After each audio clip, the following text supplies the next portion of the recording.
उसके ऊपर जो कंडीशन लगी हैं स्किप इनबॉक्स अप्लाई लेबल, तो ये भी चेंज हो सकती हैं और सर्च टर्म भी चेंज हो सकती है। उसके बाद मैंने बताया कि आर्काइव के अंदर जब मेल चले जाते हैं, जब हम गलती से यहाँ से डाल लेते हैं इनको और फिर उनको डिलीट करते हैं तो वो वापसी इनबॉक्स पे भी नहीं जाते, तो जो आर्काइव में जाते हैं तो उनको कैसे ढूंढना है।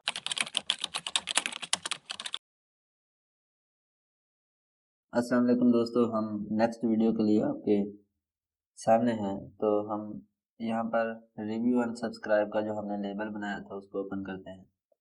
यहाँ पे दोस्तों मैंने जब नोटिस किया तो मेरे पास मसला ये आ रहा था कि कुछ मेरे ना बहुत इंपॉर्टेंट मेल्स भी इसमें ना बिला वजह शामिल हो गए, जो कि इस वजह से शामिल हुए क्योंकि मैंने इसको यहाँ पर सर्च किया था जिसमें सेल वर्ड आए, डिस्काउंट वर्ड आए, तो वो सारे मेल उसने उठा लिए, चाहे वो किसी अहम कंपनी के अंदर आ गया लफ्ज़ हो या जैसे भी, ठीक है।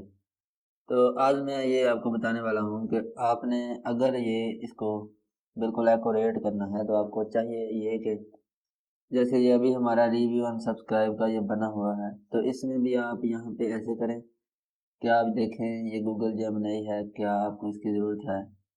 अगर ज़रूरत है तो अब इसका ये वाला एड्रेस नोट करेंगे, इसको कॉपी कर लें। अगर ज़रूरत नहीं है तो आप इसको यहाँ से नीचे अनसब्सक्राइब होता है, इसके तो है नहीं अनसब्सक्राइब, जो प्रमोशनल मेल होते हैं उनके नीचे अनसब्सक्राइब होता है। इसी तरह जैसे हम इसके ऊपर क्लिक कर लेते हैं, अगर ये ऐसे आप देखते जाएं, अगर ये आपको चाहिए पिंटरेस्ट के सारे मेल तो आप इनका ये वाला लिंक कॉपी कर लें।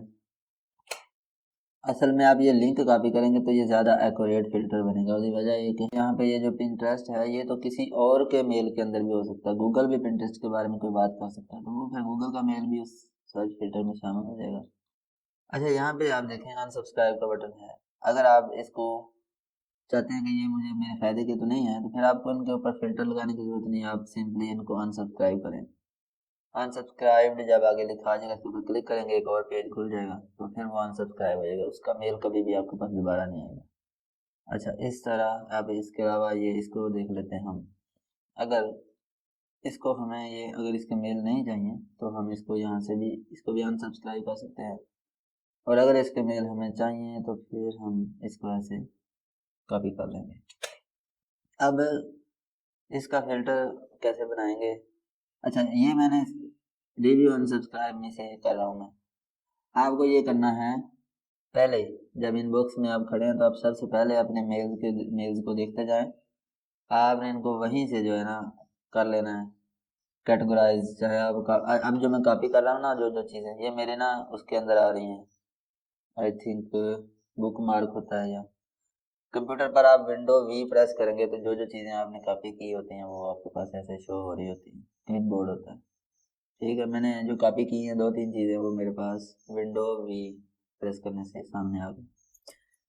उसके बाद अब ये मैंने आपको गाइड दी कि आप फ़िल्टर बनाते वक़्त सबसे पहले अच्छी तरह डीपली ऐसे जायज़ा लें कि मैंने अगर इसके मेल रखने हैं, ठीक है, इसके नहीं रखने हैं, इसको अनसब्सक्राइब कर देता हूँ। ये मैं एग्ज़ाम्पल दे रहा हूँ। तो ऐसे फिर आप आगे फ़िल्टर बनाते वक़्त यहाँ पे सर्च करेंगे कंट्रोल वी स्पेस ओआर, फिर विंडो वी दबा के फिर सेकंड वाला, फिर ओआर, ये कैपिटल ओआर लगाएंगे तो एक से ज़्यादा कीवर्ड सर्च करने का ऑप्शन आ जाता है। विंडो वी दबा के और तीसरा एड्रेस जो हम ये आप इससे ज़्यादा भी कर सकते हैं, हम यहाँ पे इंटर लगाते हैं और आपके पास ये देखें अब सारे मेल आ गए हैं, चाहे वो किसी लेबल के अंदर पहले से ही मौजूद हैं, चाहे वो इनबॉक्स में अभी पड़े हैं। ये पिंटरेस्ट के मेल अभी इनबॉक्स में पड़े हैं, यहाँ पे ये इनबॉक्स शो कर है। तो इस तरह ये आप इसके ऊपर अब फ़िल्टर अप्लाई करें, किसी लेबल के अंदर ले जाएं, तो ये तरीकाकार है। अगर आप बिल्कुल सही तरह से यानी कि कोई इधर उधर मिक्स ना हो आपके, तो आप इस तरह इनको कैटेगराइज कीजिए। अब दोस्तों हम जिस प्रॉब्लम की तरफ बढ़ रहे हैं वो ये है कि फॉर एग्जांपल मैंने एक फ़िल्टर क्रिएट कर दिया, यहाँ पे मैंने इसको इनबॉक्स से निकाला और वो आर्चिव में चीज़ें चली गई और उसके बाद इसके ऊपर भी क्लिक कर दिया और मैं इसको एक लेबल में डाल लेता हूँ और क्रिएट फ़िल्टर कर देता हूँ। अच्छा, अब मैं ना ये चाहता हूँ कि ये जो मेरा फ़िल्टर है इसके अंदर कुछ चीज़ें आ गई हैं जैसे जेमिनाई, जैसे मैंने कल बताया कि मैंने जब वो कीवर्ड सर्च किए तो कुछ चीज़ें इधर की उधर, उधर की इधर शामिल हुई हैं। तो फर्ज करें आपके पास भी ये केस बन गया और ये गूगल जेमिनाई भी नहीं आना चाहिए था, तो हम क्या कर सकते हैं? मैं आपको ना फ़िल्टर को एडिट करना सिखाता हूँ। हम ना इसमें जाते हैं सेटिंग के अंदर और CR सेटिंग के ऊपर क्लिक करें। अब हम यहाँ से फ़िल्टर और ब्लॉक डेस्क के ऊपर क्लिक करके ये जो हमने अभी फ़िल्टर रेडी किया वो ये वाला है। इसको हमने ये डबल करेक्ट वाले ऑप्शन के अंदर डाला। तो अच्छा, इस फ़िल्टर को मैं एडिट कर सकता हूँ। मिसाल के तौर पर मैं चाह रहा था कि इसमें मेरे कौन सा मेल शामिल ना हो, गूगल जेमिनी के। और मैं इधर इसको क्लिक कर देता हूँ, रेज कर देता हूँ और मैं कंटिन्यू करूँगा। सर्च नहीं क्लिक करना, वो जब एडिट कर रहे हो तो आपने कंटिन्यू करना है। यहाँ से कुछ चेंजिंग वगैरह आप कर सकते हैं और आपने अपडेट फ़िल्टर कर देना है। अच्छा, अब आपका फ़िल्टर ना अपडेट हो गया, इसमें एक कीवर्ड हमने कम कर दिया। मगर मसला ये आया है, जब हम इसके ऊपर वापसी क्लिक करते हैं, अब फ़िल्टर में तो वहाँ पे गूगल जेमिनी शामिल नहीं है, लेकिन अभी भी इसमें मेल जो है वो जा नहीं रहे। तो यही प्रॉब्लम मैं इस वीडियो में डिस्कस मेनली करने वाला हूँ कि ये मेल जो हैं जब एक दफ़ा किसी लेवल के अंदर शामिल हो जाते हैं तो फिर वो हटाने पड़ते हैं आपको खुद। अब एक एक करके हटाना तो मुमकिन नहीं है, लेकिन ये जो होते हैं ये कैसे हटते हैं मैं आपको ये बताता हूँ अब। अच्छा, अब हम ना यहाँ से क्लिक करेंगे। ये जो अब ना कैसे हटेंगे, इसका तरीकाकार ये होता है कि पीछे से हमने फ़िल्टर अपडेट कर दिया, तो वो पता नहीं कब अपडेट होगा, मुझे ये नहीं आइडिया लगा क्योंकि मैं कल से देख रहा हूँ। तो उधर से मैं चेंज करता हूँ तो इधर कुछ भी चेंज नहीं होता। अच्छा, अब हम करेंगे क्या, हम इसको ना एक दफ़ा सबको इस लेबल से निकाल देंगे, रिमूव लेबल कर देंगे। दोबारा से हम वो जो कमांड है ना जो कम करके हमने लगाई है, यानी गूगल का हटा के फिर दोबारा कमांड लगा के दोबारा इसमें डालेंगे। तो अभी यहाँ से चीज़ें हटानी कैसे हैं ये भी आपको बता दूँ। फॉर एग्जांपल मैं यहाँ से इनको हटाता हूँ तो ये कहाँ जाएंगे भला? ये एक ऐसी जगह पे चले जाएंगे जहाँ से आपको कभी नहीं मिलेंगे। हम फॉर एग्जांपल इसको हटा देते हैं। चलें जी, ये हमने हटा दिए, इसमें अब नहीं रहे, लेकिन ये ना उसके अंदर भी नहीं गए, इनबॉक्स के अंदर। ये चले गए हैं ऑल मेल के अंदर और आर्चीव के अंदर चले गए हैं। ऑल मेल के ऊपर आप क्लिक करें, यहाँ पे जो मेल जिनके साथ में इनबॉक्स नहीं लिखा आ रहा वो सारे आर्काइव के अंदर आ रहे हैं। अब अगर आपके पास 6000 मैसेजेस है और आपको आर्काइव में से कैसे निकालना है उसको, तो वो मैं आपको बताता हूँ। इतने मैसेजेस में से वो मैसेज मैं कैसे ढूंढूँ जो आर्काइव हो गए हैं, जिनका मुझे पता ही नहीं है कि मतलब सारे शामिल हो गए कि नहीं। क्योंकि अभी मैं जब इसके ऊपर लगाया था कमांड या फ़िल्टर, तो वो फ़िल्टर मैंने और लगाया था, गलत लगा था जो। अभी मैं उसको सही करके लगाऊँगा तो हो सकता है कुछ मेल जो मैंने अभी निकाले हैं इसमें से, उसमें से फ़र्ज़ करो 15 हैं तो 10 इसमें दोबारा शामिल हो जाएँ उस फ़िल्टर नए फ़िल्टर के तहत, 5 जो हैं वो ना शामिल हों, तो वो इनबॉक्स में भी नहीं आएँगे। तो उनको कैसे ढूँढेंगे? बस उसका यही तरीका होता है कि आपके पास जितने भी ये चीज़ें बनी हुई हैं, लेबल, फ़ोल्डर, बिन, इन सब के मेल को आपने ये वाली कमांड लगानी है जो कि मैंने कल लगाई थी, शायद इधर शो हो जाए। ऐसे नेगेटिव इन, जैसे ये ऊपर आ रहा है नेगेटिव इन आर्काइव, यानी कि जिनको आपने निकालना है ना नेगेटिव इन, ये लगा के कॉलन और आपने इनबॉक्स लिख देना, इसमें से इनबॉक्स निकल गया। और इसी तरह आपने स्पेस देनी है, फिर नेगेटिव, फिर इन, फिर ये अलामत, फिर जो भी आपने लगाना है वो आपने, जैसे अभी ये सारे हमने निकालने हैं, रिव्यू, अनसब्सक्राइब या जो भी लेबल मैंने क्रिएट किए हैं। अगर ये मैंने ब्रैकेट लगा के सेम नाम आपने कॉपी करना है। हाँ, ये कमांड ऑटोमेटिकली अब इसने शो कर दी है। ये कमांड है दोस्तों मैंने ये यहाँ पे कमांड कॉपी पेस्ट कर दी है। इसमें देखें आप, इन माइनस लगा के इन लगा के जो भी चीज़ लिखेंगे उसके ईमेल यहाँ पे नीचे सर्च में नहीं आएंगे, सेंट के भी नहीं आएंगे, ड्राफ्ट के भी नहीं आएंगे, स्पैम के भी नहीं आएंगे, रिव्यू अनसब्सक्राइब जो में लेबल है इनके भी नहीं आएंगे, आगे है एम्प्लॉय सर्विस उसके भी नहीं आएंगे, सैलरी स्लिप के भी नहीं आएंगे। तो मकसद ये है कि ये तमाम मेल्स जो इनके अंदर मौजूद होंगे वो नहीं आएंगे और वो मेल आ जाएंगे जो आर्काइव के मेल होंगे, यानी जो किसी भी चीज़ में शामिल नहीं होंगे। तो यहाँ पे ये सवाल भी क्लियर हुआ कि आर्काइव के मेल को बल्क सेलेक्ट कैसे करें, यानी अगर आपके पास 10,000 मेल है तो उसमें कोई 100-150 आर्काइव के मेल फिर रहे हैं, आल मेल को जब सेलेक्ट करते हैं तो वो आप एक एक करके 8,000 में से तो नहीं ढूंढेंगे ना। तो यहाँ पे आप इंटर मारें, जब आप इंटर करेंगे तो आपके पास ये वाले मेल आ जाएंगे जो आर्काइव के अंदर गए हैं।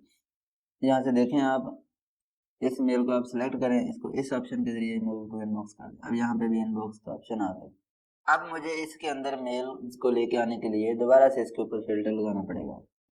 वो फिल्टर वही होगा कि ये वाला जो मैंने अभी प्ले किया था, इसमें मुझे ये गूगल वाला डिलीट कर देना है और अब मुझे दोबारा से इंटर करना है, सर्च करना है। तो अब जो मेल आ रहे हैं उसमें जेमिनी शामिल नहीं होगा, तो इसको मैं इसमें डाल दूँ। तो मैंने इसमें इसको एडिट करना भी बता दिया। अच्छा, एक चीज़ रहेगी, वो ये कि अगर मैं इसके ऊपर फिल्टर लगाता हूँ और मैं क्रिएट फिल्टर कर देता हूँ, वो ये कि यहाँ पे हम जब क्लिक करते हैं, ये जो मेल है अगर मैं इनको इसमें से निकालना चाहता हूँ, सारे मेल सेलेक्ट करके लेबल अनलेबल करना चाहता हूँ, तो मुझे चाहिए ये जो आरकेवी में चले गए थे, इस मसले से बचने के लिए मुझे चाहिए ये कि मैं इसको मूव टू इनबॉक्स पहले करूँ। ठीक है, असल में यहाँ पर आर्काइव में सिर्फ यही मेल गया था। अभी जब हमने आर्काइव सर्च किया था माइनस लगा के, तो वो एक ही मेल आया। तो उसकी वजह ये है कि ये ना, ये सारे मेल रिव्यू अनसब्सक्राइब में ऑलरेडी हैं इसके अंदर, तो इसलिए ये जब मैंने यहाँ से निकाले तो ये आर्काइव में नहीं गए। तो अभी भी जब हम इसको यहाँ से डिलीट करेंगे तो सही सिर्फ यही आर्काइव के अंदर जाएगा। तो अब अगर मैं इसे इनबॉक्स में भेज दूंगा तो ये भी मुनासिब नहीं होगा। तो मुझे करना ये चाहिए कि ये सारे इनबॉक्स में नहीं होने चाहिए, क्योंकि ये सारे रिव्यू अनसब्सक्राइब वाले हैं। तो मुझे करना ये चाहिए, मुझे सिर्फ इस मेल को पहले भेजना चाहिए इनबॉक्स के अंदर, या इनबॉक्स के अंदर या रिव्यू अनसब्सक्राइब के अंदर मुझे इसे भी भेज देना चाहिए। उसके बाद मैं यहाँ से अगर डिलीट कर देता हूँ तो ये फिर आर्काइव के अंदर नहीं जाएंगे। आर्काइव का मानी ये है कि वो किसी भी लेवल या इनबॉक्स के अंदर नहीं है, तो वो मेल फिर मिलते हैं आर मेल के अंदर। यहाँ पे फिर उसके सामने इनबॉक्स भी नहीं लिखा होता और ये वाली रिव्यू अनसब्सक्राइब भी नहीं लिखा होता। तो ये सारा मैंने आज समझाने की कोशिश की है। इसमें मैंने क्लियर जो किया है वो सबसे पहले कि आप जब ये फ़िल्टर बनाते हैं तो आप असली एड्रेस के ऊपर सर्च करके फिर फ़िल्टर बनाएं। उसके बाद मैंने कहा कि हम फ़िल्टर को एडिट भी कर सकते हैं, जो यहाँ से फ़िल्टर ना हमने क्रिएट किए होते हैं हम उनको एडिट भी कर सकते हैं यहाँ पे क्लिक करके। उसके ऊपर जो कंडीशन लगे हैं स्किप इनबॉक्स अप्लाई लेबल, तो ये भी चेंज हो सकती हैं और सर्च टर्म भी चेंज हो सकती हैं। उसके बाद मैंने बताया कि आर्काइव के अंदर जब मेल चले जाते हैं, जब हम गलती से यहाँ से डाल लेते हैं इनको और फिर उनको डिलीट करते हैं, तो वो वापसी इनबॉक्स पे भी नहीं जाते, तो जो आर्काइव में जाते हैं तो उनको कैसे ढूंढना है उनको, ये माइनस वाली जो है ना, minus inbox minus sent minus in draft, ये वाली कमांड लगानी होती है कि इन सब के अंदर जो मेल हैं वो ना आए और बकाया जो खाली पड़े हैं वो आ जाएं, यानी कि आर्काइव वाले आ जाएं। तो उसके बाद फिर ये जितनी भी चीज़ें हैं आप खुद बनाते जाए ना, आपकी आपकी जीमेल के अंदर डिफरेंट चीज़ें हो सकती हैं, यानी कि यहाँ पर मैंने जो नाम रखे हैं वो आपके लिए डिफरेंट हो सकते हैं। आपने क्या पता यहाँ पे क्या क्या लिखा हुआ है, आपने उन चीज़ों का नाम देना है। हाँ, उसके बाद आर्काइव वाले मेल आपने कैसे ढूंढना है ये आपको बता दिया गया। और मैं बताना अब ये चाह रहा था कि अगर यहाँ पे हमारे पास मेल हैं, सबसे पहले अगर वो किसी भी लेवल के अंदर मौजूद नहीं है तो सबसे पहले उनको हमें यहाँ पर जो ऑप्शन था उसके ज़रिए से इनबॉक्स में भेज देना है। इनबॉक्स में भेजने के बाद आपने फिर उनको लेबल में से हटाना है, डी लेबल करना है, अदरवाइज वो आर्चीव में जाएंगे। अगर आर्चीव में भी चले जाएंगे तो मैंने जो तरीका आपको बताया उस तरह आप उनको ढूंढ सकते हैं, फिर उनको इनबॉक्स में लेके आए, उसके बाद आप दोबारा से अपना फिल्टर लगाएं।